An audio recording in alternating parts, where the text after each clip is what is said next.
نہایت ہی واجب الاحترام میرے بزرگوں، دوستوں اور بھائیوں، اللہ رب العزت کی کتاب لا ریب قرآن مجید فرقان حمید میں اللہ رب العزت نے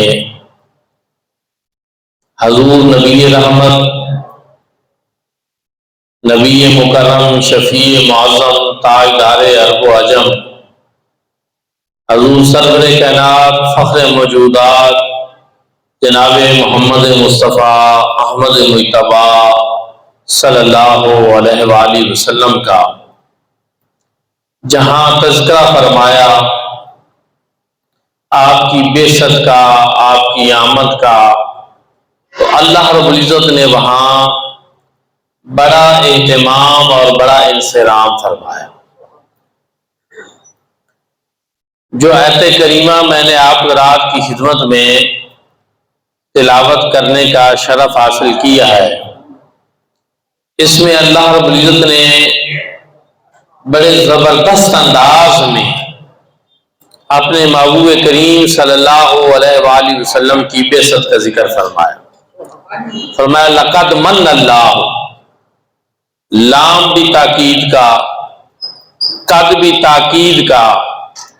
دو تاکیدیں ذکر فرما کر رب تعالیٰ نے ارشاد فرمایا کہ تاکید لگائی کہ تحقیق میں نے مومنوں پر احسان کیا ہے کہ ان میں اپنا رسول بھیجا۔ اللہ رب العزت کی بڑی نعمتیں ہیں، لیکن رب تعالیٰ نے اپنی نعمتوں کا احسان نہیں جتلایا۔ اولاد دی پر احسان نہیں جتلایا، رزق دیا پر احسان نہیں جتلایا، قرآن بھی دیا تو احسان نہیں جتلایا، ماہ رمضان دیا تو احسان نہیں جتلایا، لیکن جب اپنے محبوب کی باری آئی تو ارشاد فرمایا کہ تحقیق میں نے مومنوں پر احسان کیا ہے کہ ان میں اپنا رسول بھیجا۔ اللہ رب العزت نے احسان جتایا ہے۔ سوال یہ پیدا ہوتا ہے کہ قرآن و سنت کی تعلیمات تو یہ ہیں کہ جس پہ احسان کیا جائے اس احسان کو جتلایا نہ جائے۔ احسان کر کے احسان جتلانا یہ اچھی چیز نہیں، اس کو پسند نہیں کیا گیا۔ قرآن و سنت کی تعلیمات ہیں کہ نیکی کر کے آپ بھول جائیں، اللہ پاک آپ کو نیکی کا اجر عطا فرمائیں۔ جس کے ساتھ آپ نیکی کر رہے ہیں اس کو بار بار جتلائیں نہیں، اس کے سر پہ سوار نہ ہو جائیں کہ میں نے یہ تمہارے ساتھ نیکی کی ہے، بلکہ اس کے اجر کی توقع اللہ رب العزت سے رکھیں۔ لیکن پھر یہاں سوال پیدا ہوتا ہے کہ اللہ رب العزت خود کیوں احسان جتلا رہے ہیں؟ تو پھر اس کا جب ہم جواب تلاش کرتے ہیں تو میں ایک مثال کے ذریعے معاملہ آپ کو سمجھانا چاہتا ہوں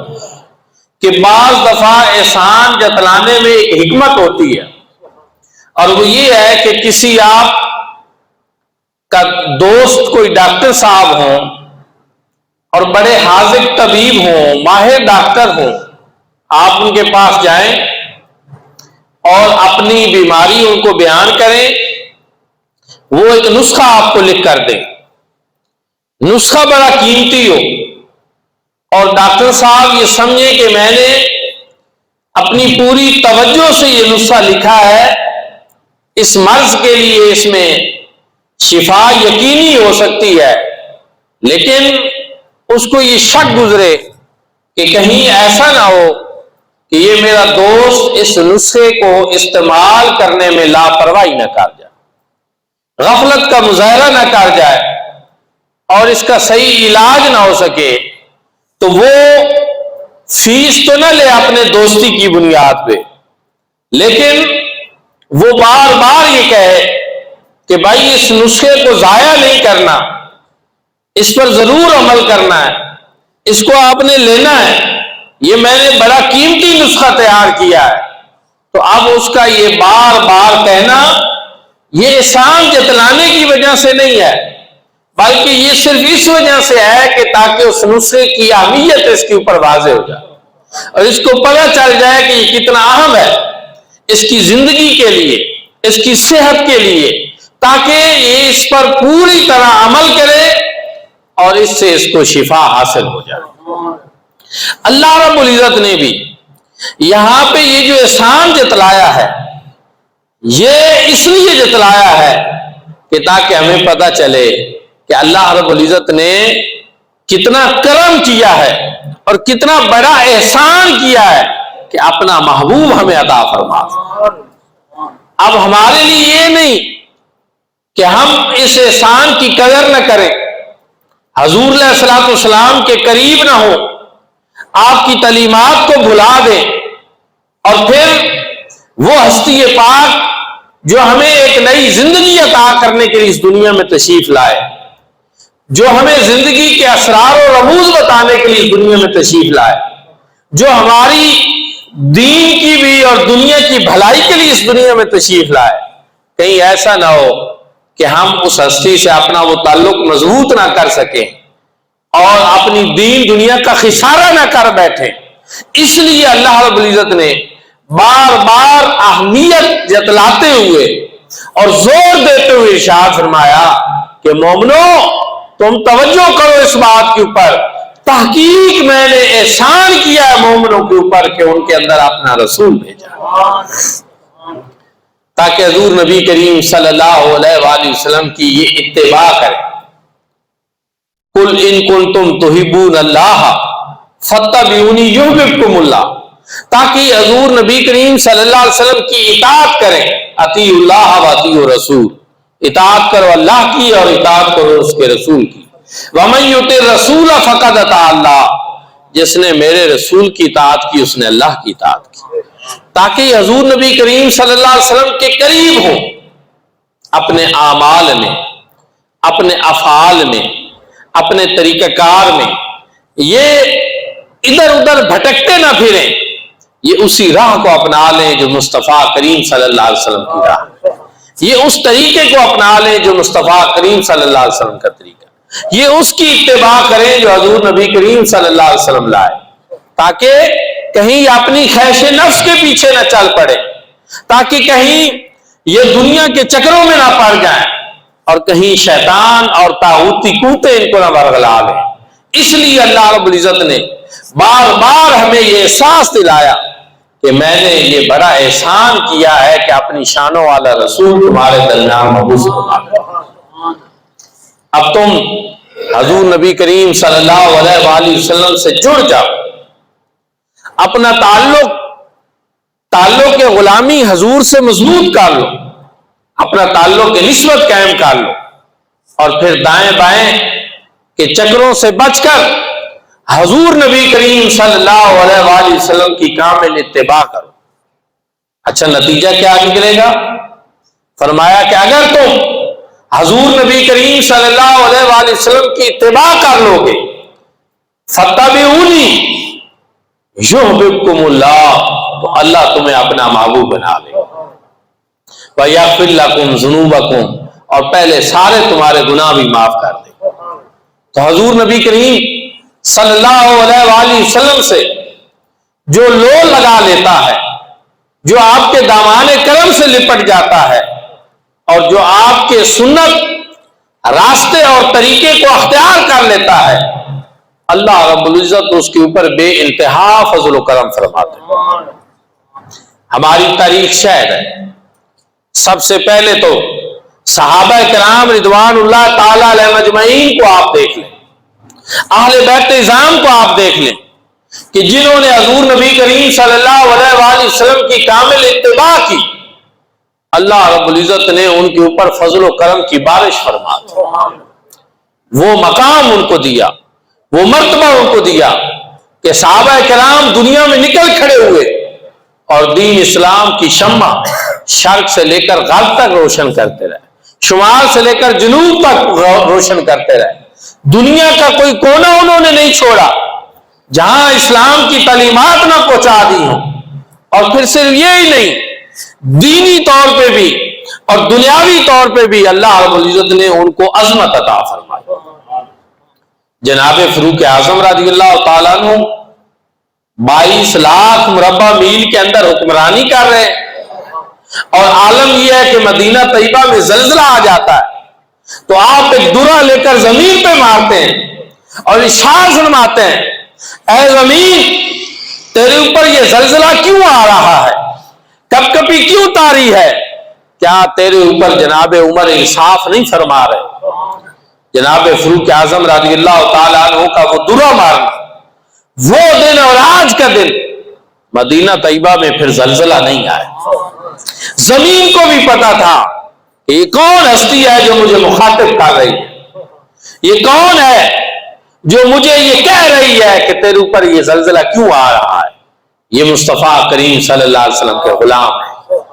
یہ حضور کے طریقے پہ چلنے والے ہیں، حضور کی سیرت کو اپنانے والے ہیں۔ یہاں میں حضرت اقبال کی بات کو جو انہوں نے کہی کہ وہ معزز تھے زمانے میں مسلمان ہو کر، ہم خار ہوئے تارے کے قرآن کا، انہوں نے قرآن و سنت کے اوپر صحیح طریقے سے عمل کیا، حضور نبی کریم صلی اللہ علیہ وسلم کی کامل اتباع کی، جس کے نتیجے میں اللہ رب العزت نے ان کو معزز بنا دیا، ان کو اللہ رب العزت نے عزت عطا فرمائی، عظمت عطا فرمائی، وقار عطا فرمایا اور بلندیاں عطا فرمائی۔ اور آج ہم ذلیل و خوار ہو رہے ہیں، ہم رسوا ہو رہے ہیں، کیوں؟ اس لیے کہ ہم نے قرآن پاک کے درس کو بھلا دیا، حضور علیہ الصلوۃ والسلام سے اپنے تعلق کے غلامی کو کمزور کر لیا۔ اگر درس قرآن کو ہم نے نہ بھلایا ہوتا تو یہ زمانہ نہ زمانے نے دکھایا۔ اور پھر اس کے بعد تابعین کا دور دیکھ لیں، تبا تابعین کا دور دیکھ لیں، سارے وہ لوگ جنہوں نے حضور نبی کریم صلی اللہ علیہ وسلم کے مبارک طریقے کو اپنایا، حضور کی سنتوں پہ عمل کیا، تو کوئی داتا علی حجویری بن گیا، کوئی خواجہ اجمیری بن گیا، کوئی حضور غوث پاک بن گیا، کوئی بابا فرید بن گیا، کوئی حضرت سلطان بہو بن گیا۔ آج جمعۃ المبارک کے بعد حضور سیدنا غوث العظم عبد القادر جیلانی قدس سر العزیز کی 11ویں شریف ہے۔ دوستو آخر وجہ کیا ہے کہ ہم ہر مہینے ان کو یاد کرتے ہیں، اصالِ ثواب کرتے ہیں، ختم شریف کرتے ہیں؟ کیوں؟ اس لیے کہ اصل میں ان کی زندگی کا راز یہی ہے، فلسفہ یہی ہے کہ انہوں نے اپنی زندگی کا ہر عمل اور طریقہ مصطفیٰ کریم صلی اللہ علیہ وسلم کے طریقے پہ کر لیا۔ اور صرف یہ نہیں بلکہ انہوں نے کہا بھی یہی کہ لِكُلِّ وَلِيُّ اللَّهِ لَهُ قَدَمٌ وَإِنِّي عَلَىٰ قَدَمِ النَّبِيِّ بَدْرِ الْكَمَالِ، کہ اللہ کا ہر ولی کسی نہ کسی ولی کے نبی کے قدموں کے اوپر ہوتا ہے، اور میں کمالات کے بدر منیر مصطفیٰ کریم صلی اللہ علیہ وسلم کے قدموں کے اوپر۔ ہر اللہ کا ولی کسی نہ کسی نبی کے قدموں کے اوپر ہوتا ہے، اور میں کمالات کے بدر منیر مصطفیٰ کریم صلی اللہ علیہ وسلم کے قدموں کے اوپر۔ حضور علیہ الصلوۃ والسلام کی حیات طیبہ کو آپ دیکھیں، مکی زندگی مشکلات سے دوچار ہے، اور اس میں حضور علیہ الصلوۃ والسلام نے بڑی ریاضت کی، بڑے مجاہدے کی۔ اگرچہ آپ اللہ کے محبوب ہیں، لیکن اس کے باوجود آپ نے امت مصطفیٰ صلی اللہ علیہ وآلہ وسلم کے لیے ایک نمونہ چھوڑا کہ راہ عشق و محبت میں، راہ وفا میں مشکلات آتی ہیں، طائف میں جانا پڑتا ہے، پتھر بھی کھانے پڑتے ہیں، دشمنوں کا سامنا بھی کرنا پڑتا ہے، اور میدان بدر و احد بھی سجدہ ہے۔ لیکن جو راہ عزیمت کے راہی ہوتے ہیں، جو اللہ سے لو لگائے ہوئے ہوتے ہیں، اور جن کے ہاتھ میں دامن توحید ہوتا ہے، پھر وہ گھبراتے نہیں ہیں، وہ پریشان نہیں ہوتے، وہ ڈٹ جاتے ہیں، عزم مصمم کا مظاہرہ کرتے ہیں، استقامت کا اظہار کرتے ہیں، اور پھر اللہ رب العزت ان کے اوپر کرم بھی کرتا ہے۔ پھر مکی زندگی کا دور شروع ہونے کے بعد مدنی زندگی کا دور شروع ہو جاتا ہے، اس میں رب تعالیٰ ایک پوری ریاست مدینہ عطا فرماتا ہے، اور حضور علیہ الصلوۃ والسلام اس کے اندر ایک پورا نظام قائم فرما دیتے ہیں۔ اسی طرح آپ سیدنا غوث العظم عبد القادر جیلانی، آپ کی زندگی کو بھی دیکھیں تو آپ بھی زندگی کے ابتدائی سال جو ہے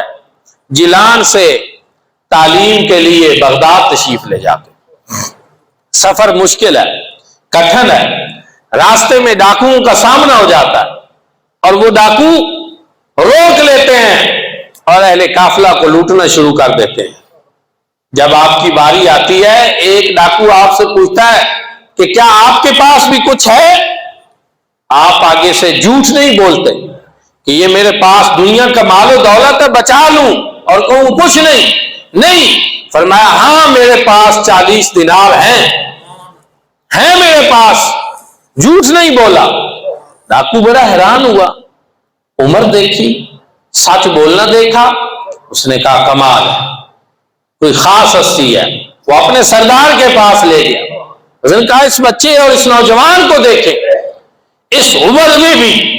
سچ بول رہا ہے۔ کہتا ہے میرے پاس 40 دینار ہیں جو میری امی جان نے یہاں سلائی کر دی۔ ڈاکوؤں کے سردار نے پوچھا کہ بیٹا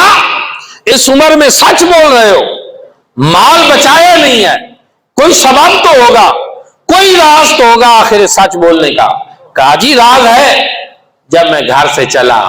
تو میری امی جان نے مجھ سے کہا بیٹا ہمیشہ سچ بول، میں اپنی ماں سے کیے ہوئے وعدے کو پورا کر رہا ہوں۔ انہوں نے کہا اچھا، اس دنیا میں ایسے لوگ بھی ہیں جو اپنی ماں سے کیے ہوئے وعدے کو اس طرح نبھاتے ہیں۔ ایک ہم ہیں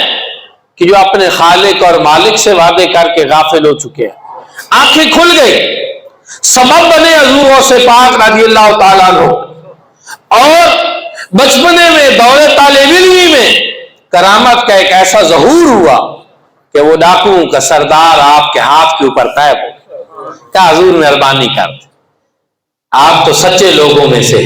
سچ بولنے والے ہیں، میں وعدہ کرتا ہوں کہ آج کے بعد چوری نہیں کروں گا، ڈاکے نہیں ڈالوں گا، یہ میرے دوست ہیں، یہ آزاد ہیں، یہ جائیں جو کرنا چاہے کریں، میں نہیں ڈاکے ماروں گا۔ تو انہوں نے کہا نہیں جناب، اب ایسے نہیں۔ دوستوں نے کہا جو اس کے ڈاکو تھے، ہم نوا تھے، انہوں نے کہا جناب ایسے نہیں، پہلے چوری اور بدی کے راستے پہ تھے تو آپ ہمارے سردار تھے، ہم آپ کے ساتھ تھے، اب نیکی کے راستے پہ جاتے ہوئے ہمیں اکیلا چھوڑے ہو؟ نہیں، اب ہم بھی تمہارے ساتھ ہیں، اب نیکی کے راستے میں بھی ہم تمہارے ساتھی ہیں، اب ہم بھی توبہ کرتے ہیں اور تائب ہوتے ہیں۔ اصل میں حضور غوث پاک رضی اللہ تعالیٰ عنہ کے بچپن میں بھی ان کی پیشانی پہ سچائی کا ایک نور جھلک رہا تھا اور نظر آ رہا تھا کہ یہ کوئی عام بچہ نہیں ہے، یہ کوئی بڑی عظمت والا ہے، یہ بڑی شان والا ہے، یہ بڑے مقام والا ہے۔ اور دوستان ذوالفقار وہ حضور غوث پاک رضی اللہ تعالیٰ عنہ جب پھر وہاں سے بغداد شریف میں گئے تو وہاں حصول علم دین کے لیے بڑی مشکلات جھیلی، فاقے تک برداشت کیے، لیکن دین سے تعلق کو کمزور نہیں ہونے دی، علم حاصل کرتے رہے اور اساتذہ کے سامنے زانو تلمذ طے کیا۔ آج